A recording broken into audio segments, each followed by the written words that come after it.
to be a trial. Do you understand that? Yes, sir.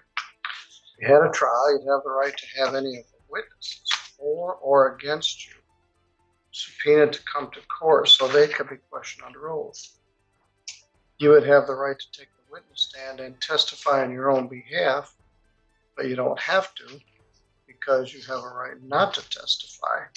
And if you did not wish to testify, the judge or jury could not hold your silence against you.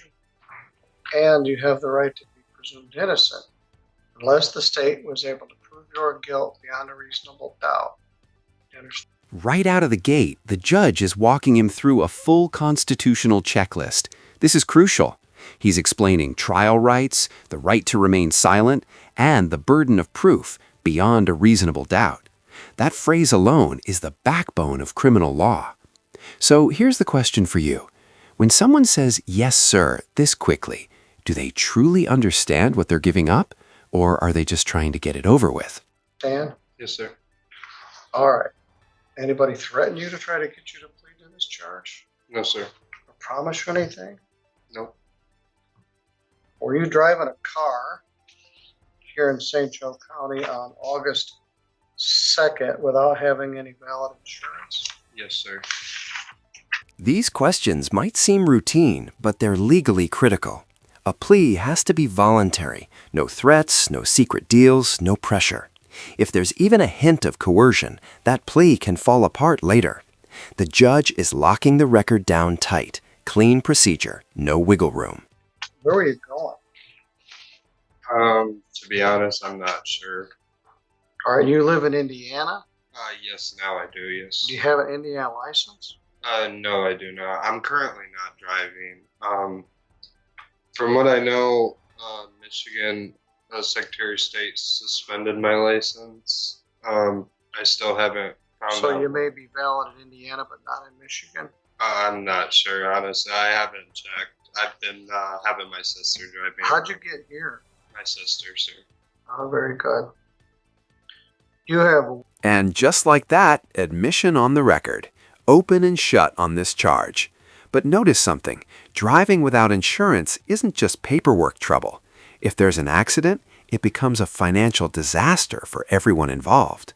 This is where minor traffic violations start snowballing into major legal consequences. $1,165 worth of unpaid tickets from just 2025. Yes, sir. Allowing another to violate the motor vehicle code, which they reduced from driving suspended, speeding, no proof of insurance, no proof of insurance, registration plate, and 3 speed. This is where the temperature in the room changes. The judge isn't just looking at one mistake. He's seeing a pattern. Repeated plate violations, repeated insurance problems, multiple speeding tickets. This isn't bad luck anymore. This is habitual conduct. And in court, patterns matter more than excuses. Speeding tickets. Why don't you put Mr. Sauvé back in the lockup? We'll decide whether he's going to go to jail for Christmas. Okay.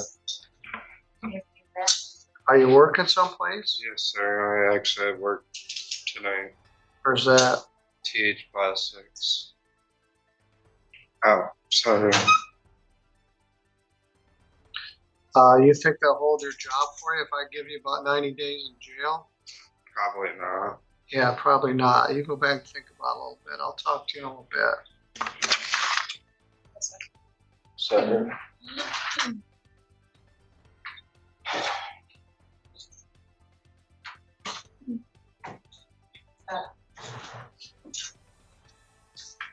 He had a bad year.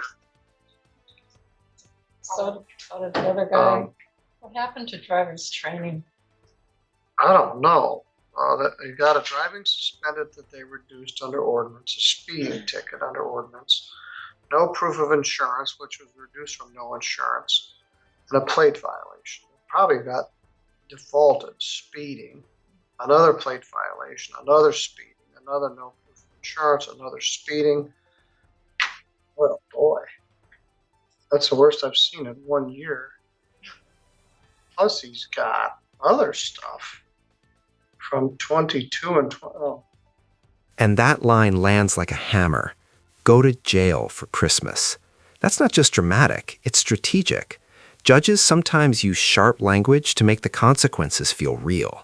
Jail isn't theoretical anymore, it's immediate, it's seasonal, it's personal. Suddenly, this isn't about tickets, it's about freedom. 23 and 24. No license. Speeding. All right, Mr. Solvay, I think what I'm going to do is I'm going to set this for sentencing after the first of the year and see whether you pay on any of the other stuff. I'm looking at your driving record. I don't know how it got so terrible in 1 year. Yes, sir. A lot of it, I call it driving while poor. And I don't mean that as an insult. People don't have money, so they don't get their registration plate. They don't get their insurance. But you are supposed to be driving anyway because your license is suspended. Yes, sir. But a lot of the stuff looks like maybe it got defaulted. I don't expect you to pay the whole $1,600, but I want you to pay. This is the most layered moment in the entire hearing.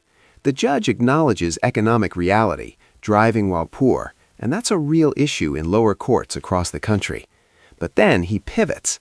Sympathy doesn't override suspension. If your license is pulled, you legally cannot drive. So here's the bigger debate. Should financial hardship reduce punishment, or does accountability have to stay firm no matter what? Pay substantially on this, or I'm just going to put you in jail, Yes, sir. and you can pay for it with jail time.